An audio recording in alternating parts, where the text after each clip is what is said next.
Això que us vaig a comentar ara és el resultat d'un estudi que jo vaig fer fa ara uns 10 anys per saber com estava aquesta situació de l'alimentació i de l'agricultura a Catalunya. Jo vaig fer aquest estudi perquè després de tafanejar molt i preguntar i relacionar-me amb gent, vaig veure que aquest estudi no estava fet a Catalunya.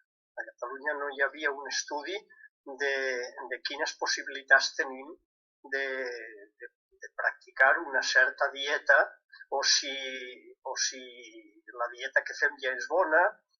Evidentment hi havia estadístiques sobre dieta, sobre agricultura, però no se posaven en relació i el tema de la sobirania alimentària no estava definit concretament. Per tant, del que es tracta és aquesta xerrada tindrà, aquest estudi té dues parts. Un, la situació actual a Catalunya, l'alimentació i l'agricultura.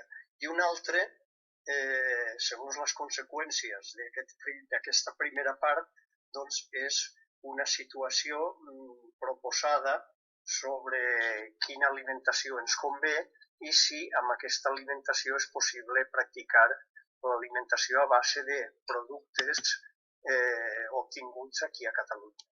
Aquí n'hi ha comentaris i definicions, però jo vaig escollir aquestes dues definicions.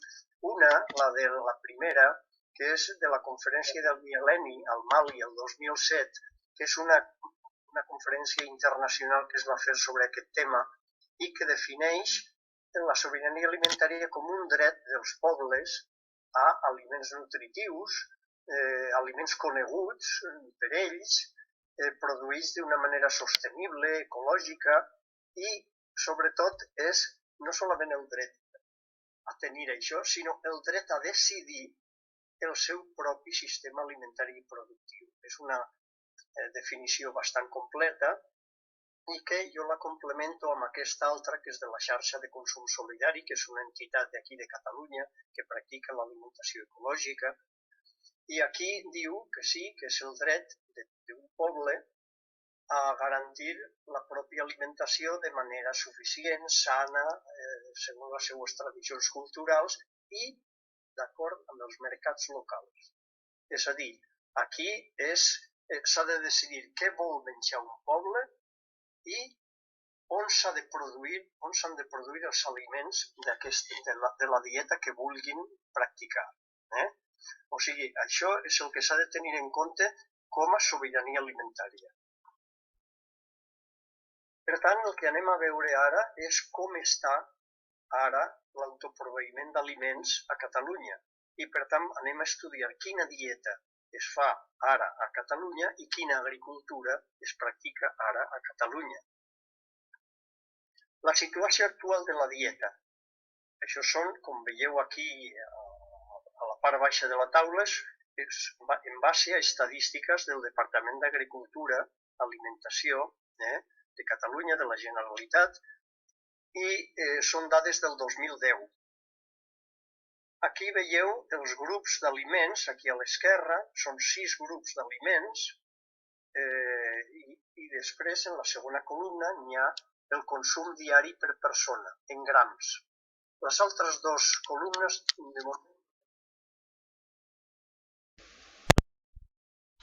veieu que els grups d'aliments estan els cereals i derivats, doncs s'entén que és el pa, la pastisseria, la pasta, etc. I com a cereal està el blat, l'ordi, l'arròs, el blat de moro, etc. I veieu que el consum diari per persona és de 151 grams. En segon lloc, les lleguminoses, cigrons, llenties, fesols, etc., que el consum és de 11 grams diaris per persona. El tercer grup és aliments animals. Aquí estan els ous, la carn, el peix, la llet i derivats làctics com el formatge. 537 grams. Hortalisses fresques, 205 grams. Fruita fresca, 310 grams. I fruits secs, aquí cal aclarir que no solament n'hi ha fruits, perquè jo entenc que els fruits secs són la figa seca, la pansa, l'orellana. però aquí també inclou les llavors, que popularment se denominen també fruita seca, les avellanes, les ametlles, les pipes de carabassa, el cacauet, etc. Aquí està inclòs tot i són 8 grams per persona i dia.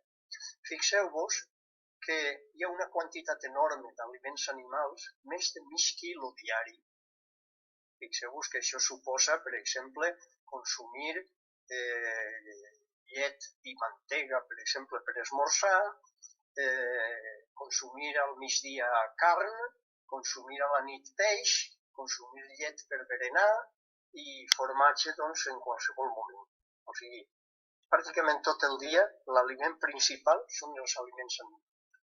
Després comentarem els defectes que pot tenir això.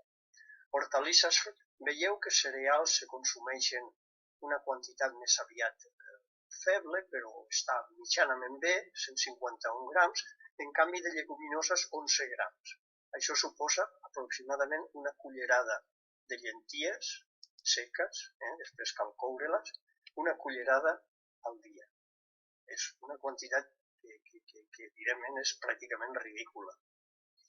Hortalisses fresques, 205 grams. Està prou bé, tot i que per mi una mica fluix. La fruita fresca, 310 grams, per mi massa, i ja us comentaré per què. I fruits secs, 8 grams, que és poquíssim, és molt poc.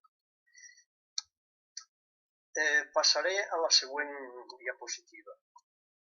Fixeu-vos que els aliments animals, com us he dit abans, el consum diari són més de 500 grams, més de mig quilo, n'hi ha 22 grams d'ous, això suposa mig ou cada dia, carn, és ben bé un bistec, peix, és un tros de peix o una llauna de tonyina o alguna cosa així. Llet, és un got de llet diari, i lactis, depèn de si és iogurt o si és formatge, són quasi de 100 grams. Aquests 537 grams és una quantitat excessiva i nociva per algunes raons que després us concretaré. La dieta actual és una dieta nociva i els defectes que té aquesta dieta són els següents. En primer lloc, el 90% o més dels aliments que mengem a Catalunya són aliments no ecològics.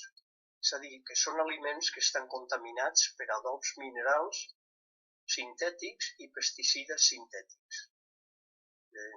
Entre les conseqüències de menjar aquests aliments, a llarg termini, no és una conseqüència immediata, però és una conseqüència al cap dels anys. Són malalties del sang, càncer, disfunció endocrina, vol dir disturbis hormonals, i neurotoxicitat, perquè n'hi ha pesticides sintètics que són fosforats i ataquen el sistema nerviós. Un altre defecte és que és una quantitat excessiva d'aliments. Si sumeu el pes de cada aliment diari, doncs són uns 1.200 o 1.300 grams diaris. És una quantitat excessiva i això a llarg termini produeix obesitat. Defecte següent, un excés d'aliments animals. En primer lloc, és una dieta cara, perquè si aneu al mercat i compareu el preu de 100 grams de carn i 100 grams de cigrons secs, veureu que la diferència és enorme. Un quilo de cigrons secs pot valer entre 1 euro i 2 euros, depèn de la qualitat. I un quilo de carn, ja veieu que pot valer 10-15 euros. O sigui que la diferència de preu és enorme. I us dic una cosa, un quilo o 100 grams de carn tenen la mateixa proteïna que 100 grams de cigrons secs. La mateixa quantitat de proteïna. I a més els cigrons tenen altres aliments, com són hidrats de carboni, fibra, etc. Doncs bé, aquest excés d'aliments, a part de constituir d'aliments animals, a part de constituir una dieta cara, el que fa és que provoca residus del metabolisme, és a dir, metabolitzar aquesta quantitat d'aliments animals produeix uns residus en el cos, especialment residus nitrogenats per l'excés de proteïna, que al cap i a la fi després poden provocar problemes d'urea i de càlculs a les articulacions, etc. El defecte següent, l'excés de proteïna, és justament això que us he dit, de l'àcid úric a les articulacions. Els residus de metabolisme també volia dir excés de greix que s'acumula i ens provoca obesitat. L'excés de greixos saturats és un defecte molt gran perquè a mig o llarg termini provoca problemes d'excés de colesterol. Quantitats per l'alimentació humana. Aliments animals, sense comptar el peix, perquè estem parlant de l'agricultura i els peixos, per sort o per desgràcia, doncs no viuen a la terra, sinó que estan a la mar, ben lliures. Doncs bé, el consum anual d'aliments animals, ja sabem, carn, ous, lactis, etc., és de 1.200.000 tones. La producció és molt superior, 2.600.000 tones. És a dir, que s'importen molts cereals i lleguminoses per alimentar uns animals, sobretot porcs i vedells, que després s'exporten a l'estranger. Ja veieu que no se produeix ni s'importa ni s'exporta pensant en les persones, sinó pensant en la importació i en l'exportació, en el negoci. Hortalisses fresques. Consumim més de 500.000 de tones i la producció és pràcticament la meitat, no arriba a 300.000 tones. Què passa? Doncs que d'hortalisses s'importen 400.000 tones. S'importen moltíssimes perquè també s'elaboren hortalisses en indústries i s'exporten. Però, en fi, fixeu-vos que d'hortalisses amb un 30% de superfície de regadiu que tenim i encara hem d'importar una quantitat enorme d'hortalisses. Fruites fresques. En mengem més de 800.000 tones. La producció és d'1 milió de tones, aproximadament. I ara me direu, si és quasi bé igual, les fruites, per què s'importen 500.000 tones i s'exporten 800.000? Doncs bé, perquè de fruites, per exemple, produïm molta pressa, per exemple, per a l'exportació, i en canvi d'altres fruites no produïm i s'han d'importar. Importar vol dir no solament de països europeus, sinó també d'altres zones de l'estat espanyol. Veieu que és una situació quasi bé és difícil d'entendre el per què es fa tot aquest comerç i producció tan irracional. I de fruits secs veieu que aproximadament hi ha un consum petit i la producció és quasi bé el doble i en part també el que es fa és exportar. Veieu aquesta situació, hem vist que la situació de l'alimentació és molt desequilibrada i molt exagerada en quantitat i que la situació de l'agricultura també pràcticament no té res que veure l'agricultura que es fa amb el consum que fem, sinó que la producció que es fa més pensant en les importacions i exportacions que pensant en l'alimentació humana. I de fet, us ho diré concretament.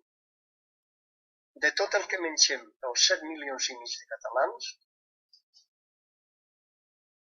el 70% del que mengem ve de fora, de Catalunya. Només es menja, de tot el que mengem, només el 30% és produït a Catalunya. És a dir, que alimentàriament estem dependents en un 70% de les importacions, vinguin de França, vinguin d'Anglaterra, o vinguin d'Andalusia o de Castella. Veieu que el que anem a veure és quina situació relacionant l'alimentació que fem amb la producció. Veiem els grups d'aliments, aquí a l'esquerra, els mateixos grups, veiem que el consum anual per persona, aquí ve els quilos cereals 55 quilos, de lleguminoses 4 quilos, etc. El rendiment anual mitjà a l'agricultura de cada un d'aquests grups d'aliments, per exemple, de cereals 3.000 quilos per hectàrea, al secà, per exemple, més avall, hortalisses fresques, el rendiment aquí sol ser al secà d'uns 10.000 quilos, al regadiu és molt superior, i la superfície a cultivar per produir allò que consumim, la superfície a cultivar hauria de ser, fixeu-vos, a baix, 2.896.000 hectàrees. Veieu que aquí la superfície total que es necessitaria per produir tot allò que mengem els 7,5 milions de catalans en un any hauria de ser de 2 milions, pràcticament 3 milions d'hectàrees.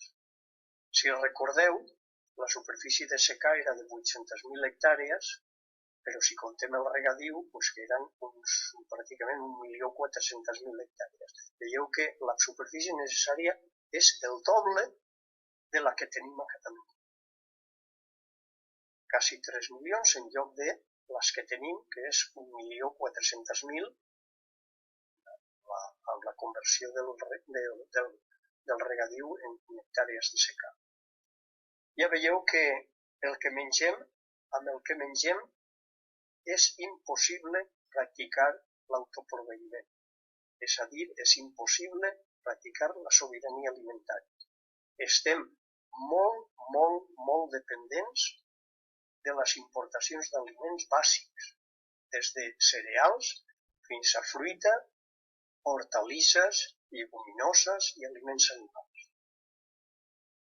Aquesta és una situació més clara que l'aigua, que actualment l'autoproveïment no és possible i aleshores el que ens podem preguntar és i què podem fer nosaltres per practicar la sobirania alimentària, per decidir què mengem i on ha de ser produït allò que volem menjar. Fixeu-vos a més algun detall.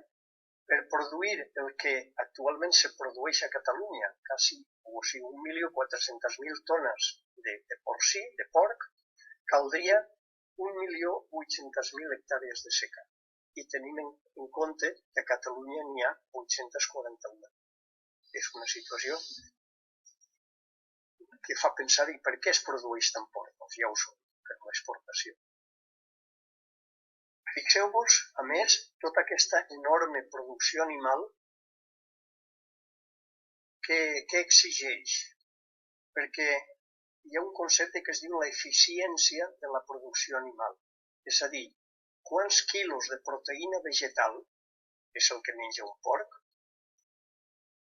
són necessaris per a produir 1 quilo de la proteïna del cos de l'animal. O sigui, aquí tenim que, per exemple, un porc necessitaria menjar 5 quilos de proteïna vegetal en forma de pinso per produir 1 quilo de la seva proteïna, de la seva carn. I què passa amb els altres 4 quilos que ha menjat? Doncs que el porc, l'animal, en la seva digestió, els malbarata. O sigui, no serveixen per produir carn de porc, sinó perquè aquest porc vagi vivint. És a dir, i en el cas del vedell encara és pitjor, serien 7 quilos de proteïna vegetal per fer 1 quilo de carn de vedell. Per tant, per obtenir proteïna per l'alimentació humana, doncs la producció animal és molt ineficient, és a dir, que malbarata una enorme quantitat de proteïna vegetal que podria ser útil en l'alimentació de molta gent. Per tant, és un luxe que fem quan mengem tanta carn, làctics, peix, etc. En conclusió d'aquesta primera part, les característiques de la producció agrària actual són les següents. És una producció intensiva, a base d'adobs, insecticides, etc. És una producció especialitzada i de monocultiu en gran quantitat de terres, en les quals cada any se fa el mateix tipus de cultiu, cereal rere cereal. Per portar a terme aquesta agricultura s'utilitza molta maquinària i se treballa el sòl d'una manera abusiva, de manera que el sòl va perdent qualitat i va, com si diguéssim, cremant-se i per tant cal utilitzar adobs i pesticides sintètics perquè allà se pugui donar alguna producció. Hi ha una gran extensió de regadius, que en principi no hauria de ser necessària perquè consumeixen molta aigua que de vegades s'ha hagut de tallar perquè en anys de molta sequera doncs, els rius van malament, els embassaments van malament i les ciutats la gent necessita aigua. I la producció ramadera és excessiva. Ja hem vist la quantitat d'animals que hi ha i els problemes que comporta. Conseqüències de tot això, que hi ha un gran consum d'aigua i d'energia, que hi ha una disminució de la fertilitat del sòl i, per tant, és un cercle viciós i és una espiral en què cada cop se necessita més adobs i més pesticides. El treball excessiu del sòl provoca erosió, que se'n va parar als rius i a la mar, la terra que se disgrega i amb les pluges violentes doncs, se'n va del camp. També hi ha una contaminació del sòl i de l'aigua, sobretot pels adobs i els insecticides i els fungicides.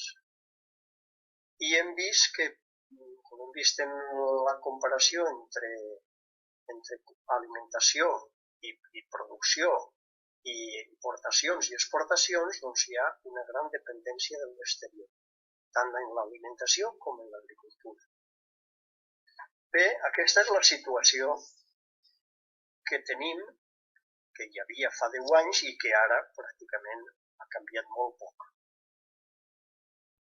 La situació és molt negativa, està molt lluny de practicar un autoproveïment, que l'autoproveïment autoproveïment vol dir que mengem aliments que s'han produït a Catalunya. Això té un avantatge i és la disminució enorme de les despeses de transport i de les despeses de conservació. I per tant, això hauria de tenir una solució. El que sí que veiem és que ara dir a Catalunya practiquem la sobirania alimentària, doncs no. Claríssimament no. I estem, no solament no, sinó que estem molt lluny de poder-la practicar.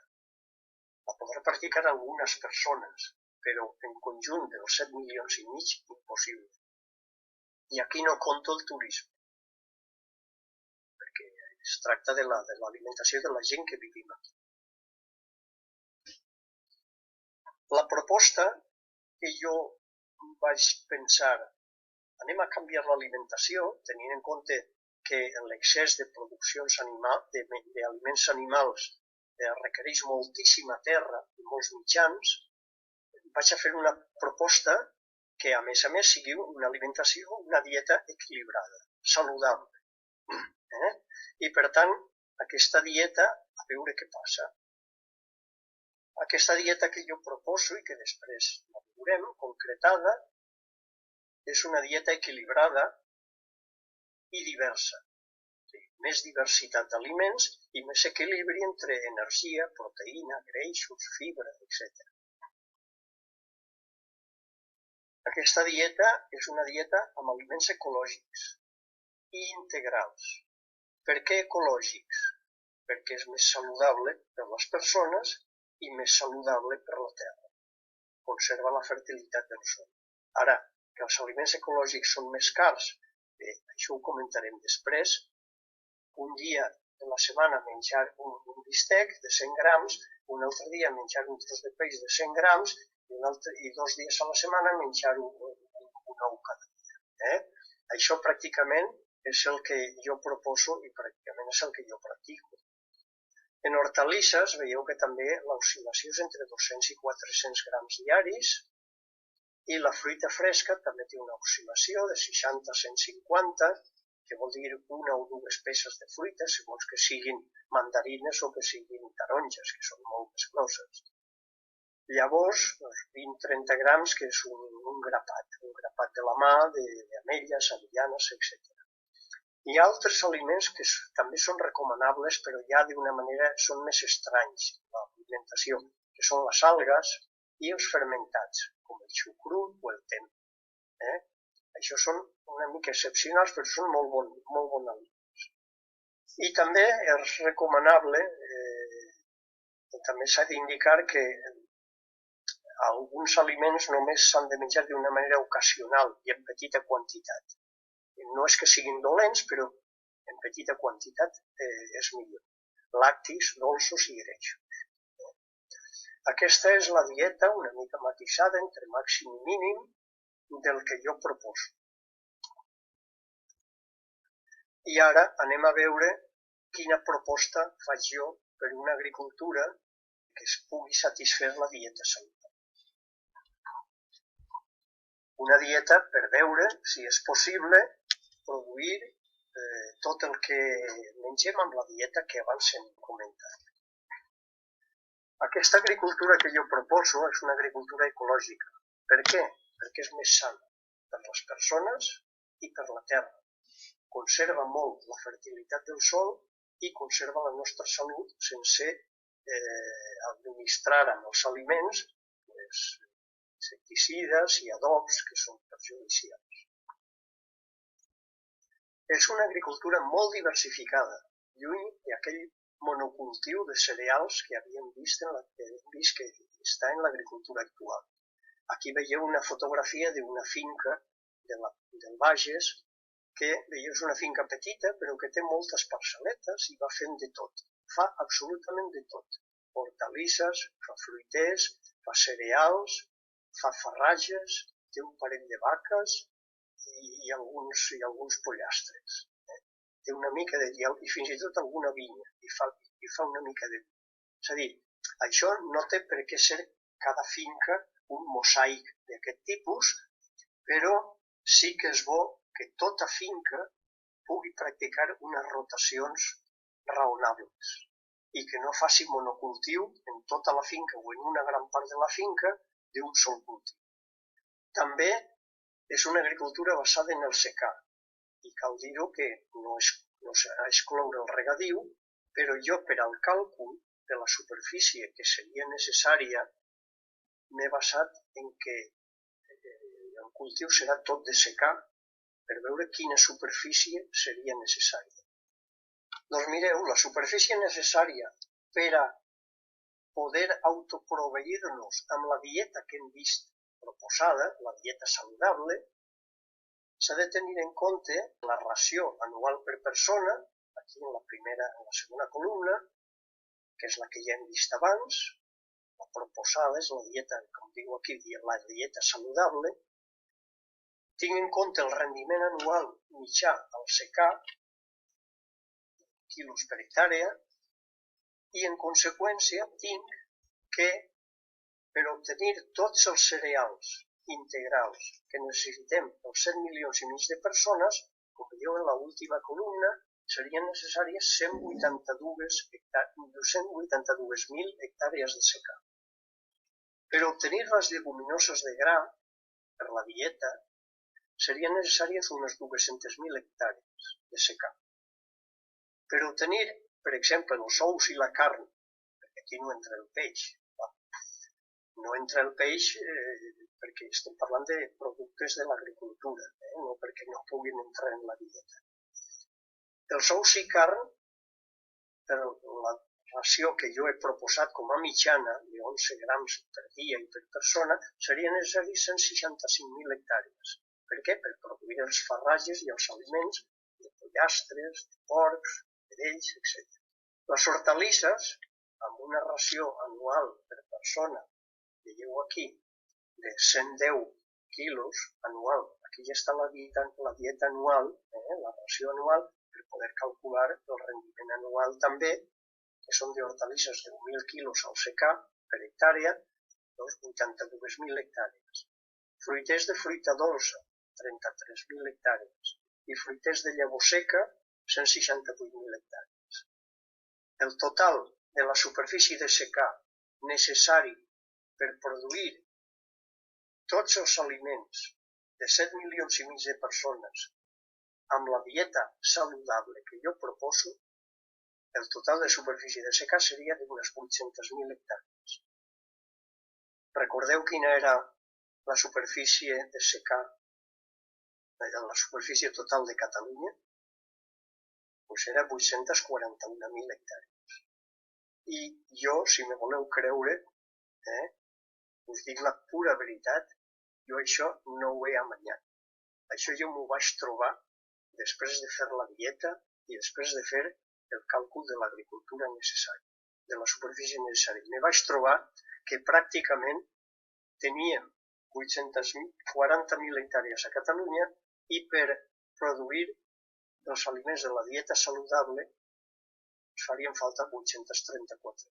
És a dir, que quadra quasi perfectament. Això és una sorpresa, és a dir, amb la dieta saludable, si la practiquéssim tots els catalans, podríem produir tots els aliments a l'agricultura catalana. Perquè a més l'agricultura catalana té unes condicions de clima, de qualitat de la terra i de diversificació de climes que permeten produir tots aquests productes perfectament, sense cap mena de problema. Fixeu-vos aquí per la comparació entre la dieta actual, la superfície necessària seria de 2.896.000 hectàrees i en la dieta proposada, saludable, 834.000. Veieu la diferència tan enorme. Tinguem en compte, a més, una altra cosa, que la superfície necessària de la meva proposta serien, com hem vist abans, 834.000 hectàrees. I la superfície disponible, quina és? La superfície de cultiu total a Catalunya és de 841.000 hectàrees. És la disponible. Però és que tenim de cultiu de regadiu 264.000 hectàrees que produeixen, cada hectàrea de regadiu produeix pràcticament el triple que una hectàrea del mateix cultiu per l'ensecar. És a dir, que tenim una quantitat de superfície entre secà i sobretot comptant amb el regadiu molt superior. Però és que a més, per produir la carn, per exemple, tenim 129.000 hectàrees de pastures i que hi ha quasi 2 milions d'hectàrees de boscs i bosquines que també poden, una part d'ells, poden mantenir una sèrie d'animals, sobretot remugants, ovelles, cabres, algunes races de vaques de pastura que són criades sobretot per produir carn.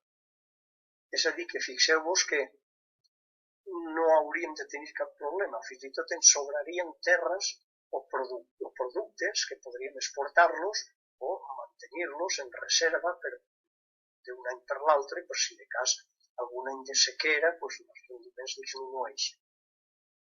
Conseqüències possibles de tot això.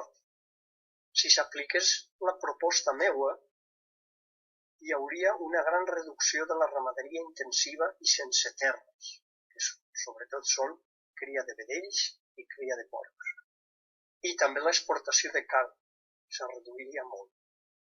Hi hauria una dràstica reducció de la importació de cereals, lleguminoses, que s'importen sobretot per alimentar els animals. I una reducció enorme d'hortalisses, perquè es podrien produir totes en les grans superfícies de regadiu que tenim. Disminuiria molt la producció i l'exportació de fruita. I per tant, aquesta terra que ara se dedica a fruiters se podria dedicar a altres cultius. Se produiria una gran disminució de la despesa en transport, adobs i pesticides.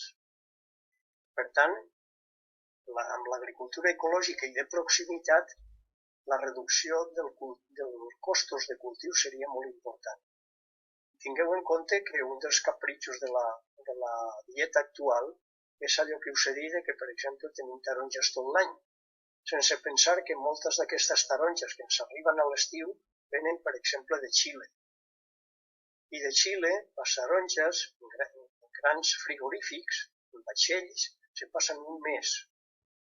de vaixell, de viatge per mar, i després desembarquen al port de Barcelona i el port de Barcelona vinga camions cap aquí, cap allà. I el mateix passa amb els tomàquets, però al ter. Una altra conseqüència, s'estalviaria aigua als regadius, perquè no són necessaris tants regadius i, per tant, en èpoques de sequera, per la beguda d'aigua de beguda humana, doncs se podria disposar de més aigua per les persones en lloc de regadius per produir farratges per als animals. També se diversificaria molt l'agricultura perquè se podrien i s'haurien de practicar unes rotacions molt beneficioses, perquè la superfície cultivada de cereals i de lleguminoses seria pràcticament la mateixa, i per tant se podria fer un any cereal i un altre any lleguminosa, i amb això se mantén la fertilitat del sòl i la seva sanitat molt bé. On s'hauria d'implantar o es podria implantar? Quina estratègia d'implantació s'hauria de seguir? Doncs en principi amb una decisió i planificació democràtica i participativa, perquè hem dit que és sobirania alimentària, per tant és el poble el que ha de decidir com s'organitza l'alimentació i com s'organitza l'agricultura. Però per arribar a això, evidentment, això s'hauria de fer a poc, progressivament, no sé en quants anys, però a base d'informar i formar a la població en què és una nutrició saludable. I també formar als pagesos perquè sàpiguen com practicar bé una agricultura ecològica. Després s'ha de fomentar el consum d'aliments ecològics, de proximitat i de temporada. Hem vist que els aliments ecològics poden ser més cars, però també hem vist abans que el preu de la carn és molt superior al preu de les lleguminoses. I per tant, se podria compensar l'augment de la dieta per ser ecològica amb la disminució de la dieta per no menjar tants productes animals i més productes vegetals, que són més barats. Cal tenir en compte, a més, per exemple, comentant això, que un quilo de carn té la mateixa proteïna que un quilo de cigrons, per exemple. És cert que els cigrons tenen una proteïna que no té tots els aminoàcids com la carn, però que al mesclar en la proporció de la dieta que jo he proposat, al mesclar lleguminoses amb cereals, aquí se complementen tots els aminoàcids. És a dir, és una casualitat que l'alimentació antiga, que era a base sobretot de farines, penseu en el pa, i penseu en llenties i cigrons, i això equilibrava els aminoàcids perquè els que no té els aminoàcids que falten de les lleguminoses els tenen els cereals, i a l'inversa. I després s'hauria d'estudiar la situació i les possibilitats als països catalans, perquè n'hi ha produccions que potser són més raonables de fer-les al País Valencià, que és més càlid, i no fer-les a Catalunya, que és més freda. Però a casa vostra, quants diners us gasteu en alimentació? No demano que me dieu tants euros, no, però si considereu que us gasteu molts diners en alimentació, que l'alimentació és molt cara. Fixeu-vos si algú vol fer el càlcul, no necessàriament de posar tot un any fent la comptabilitat, no, però calcular cada setmana.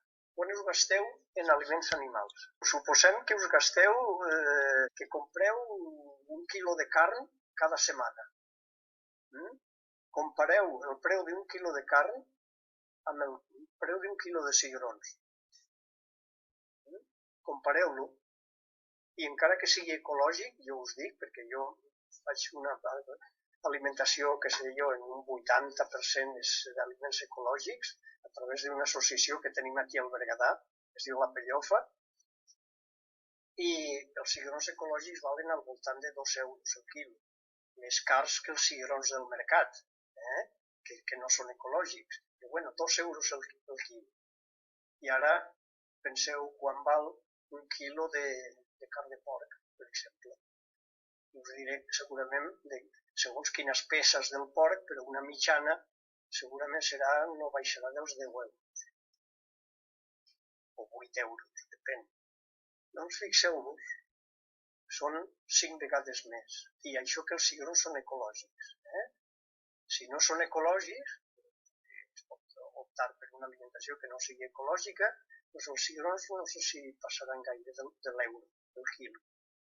Doncs ara compareu i feu això amb el preu de la dieta que jo us dic que es fa a Catalunya i el preu de la dieta que jo dic que jo proposo. Tant si és ecològica com si no. En això cadascú és lliure de fer. En la proposta que jo faig desapareix completament les importacions. Però, evidentment, jo conec persones que, per posar un exemple, doncs que cigrons i llenties no poden menjar, perquè per qüestions de l'aparell digestiu. Doncs bé, aleshores ha de menjar el que una persona pugui, és a dir, cada persona ha de fer allò que li va bé per la seva salut. No solament és una dieta que jo considero saludable, sinó que n'hi ha altres dietes que també són saludables, només que s'han d'aplicar en casos particulars. Jo penso que això depèn més de cada persona. Jo penso que persones que no tinguin problemes digestius o problemes sanitaris, que podria ser, que si jo, el 50% o el 70% o el 80% de la població, no ho sé, poden menjar aquestes coses que jo dic, poden menjar de tot. Però n'hi ha persones que, per exemple, necessiten menjar fruita, fruita per qüestió de les vitamines, i que la fruita que els va bé potser és un mango, potser és una papaya, potser és un alvocat. Conec gent així. Bé, doncs aquesta gent ha de fer això. I per tant, sempre n'hi haurà un marge per la importació. Ha d'haver-hi un marge per la importació, però no perquè sigui necessària per tota la població, sinó per casos especials. Bueno, jo penso que el fet de que molts països basin la seva economia en l'agricultura per l'exportació, jo me preguntaria qui són els propietaris de les terres que es cultiven amb productes que després ens els exporten a nosaltres. Perquè tots sabem que una gran part de la producció, per exemple, de soja que es fa al Brasil, doncs la fan grans multinacionals americanes que estan destruint l'Amazònia per fer soja i venir i gasten això per alimentar porcs. I perquè nosaltres mengem massa carn que ens fa mal a la salut. O sigui que a mi, jo penso que en principi cada país ha de tenir la sobirania per decidir, sobirania popular, per decidir què s'ha de produir i què s'ha de menjar i què s'ha d'importar i què s'ha d'exportar. I la veritat és que tot això és un tema de política internacional que tots sabem en mans de qui està.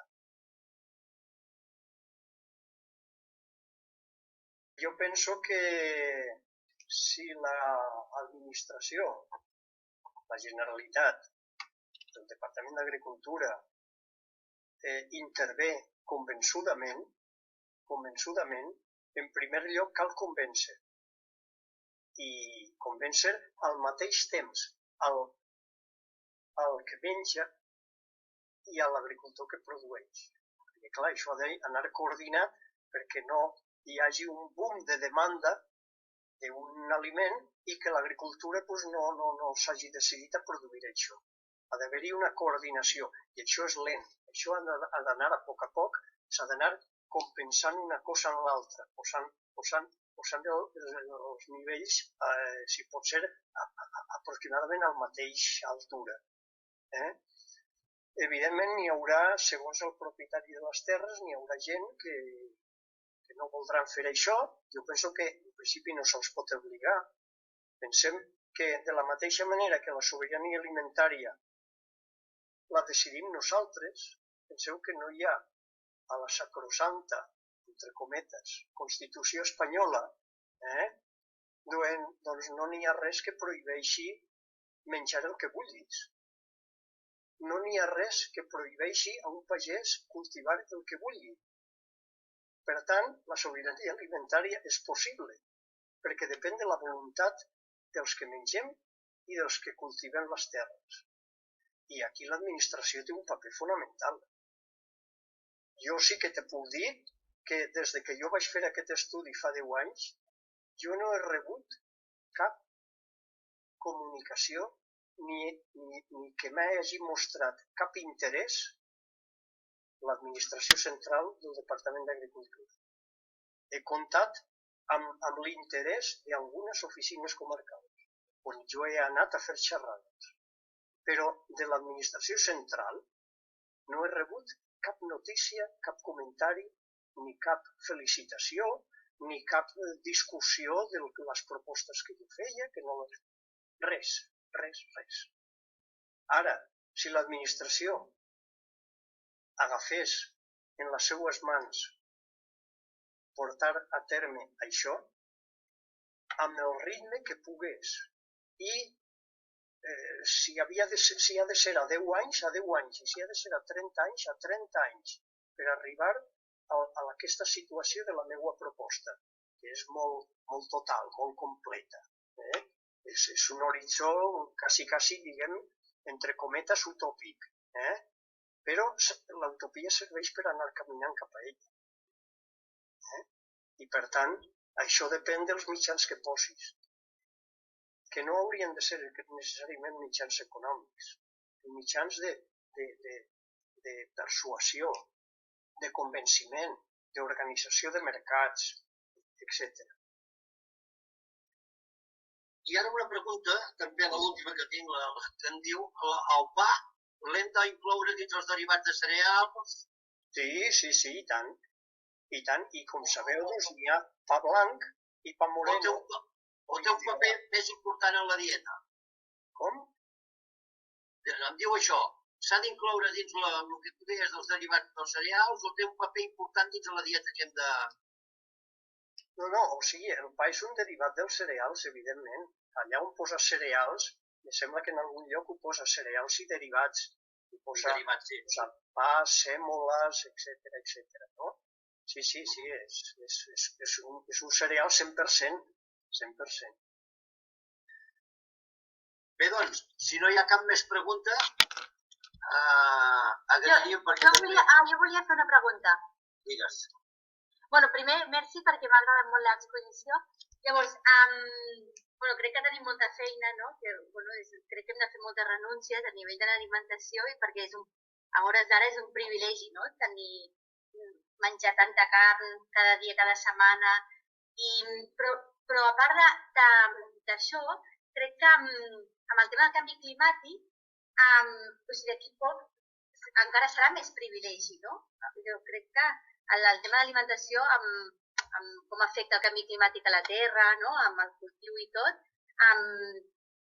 la pregunta seria que d'aquí poc serà com una necessitat. Ara ens ho podem prendre com un fet de responsabilitat social, no? Quasi, de reduir, perquè no tothom pot menjar carn, per tant, tots hem de reduir una mica perquè tot sigui més sostenible. Però d'aquí poc és que potser hi ha aliments que ja no hi seran, no? Potser. No sé com afecta el canvi climàtic amb l'alimentació, però que pel que he anat escoltant, que sí que afectarà. Llavors, serà com encara més privilegi disposar de carn o seguir menjant, tenint aquesta alimentació amb tant excés de greix i de carn i de tot, amb les condicions que tindrem, no? No sé, és una pregunta. O sigui, la part de carn que n'hi ha en l'alimentació humana, carn, llet, ous, és exagerada i jo més que privilegi li diria un luxe. És un luxe que no ens podem permetre. Primer perquè ocupa una quantitat de terres enormes que podrien ser dedicades a cultius agrícoles, cereals, lleguminoses, hortalisses, que serien molt més útils. Pensa la quantitat de proteïna que es malbarata amb la producció animal. Tota aquesta proteïna podria estar alimentant a base de cereals i lleguminoses a multitud de països i de gent que tenen uns dèficits de proteïna enormes. Al tercer món, aquells nens panxuts, que és justament un dèficit de proteïna en la dieta. I a més pensa que pel clima també ens estalviaríem haver de talar boscos, al Brasil i en altres llocs.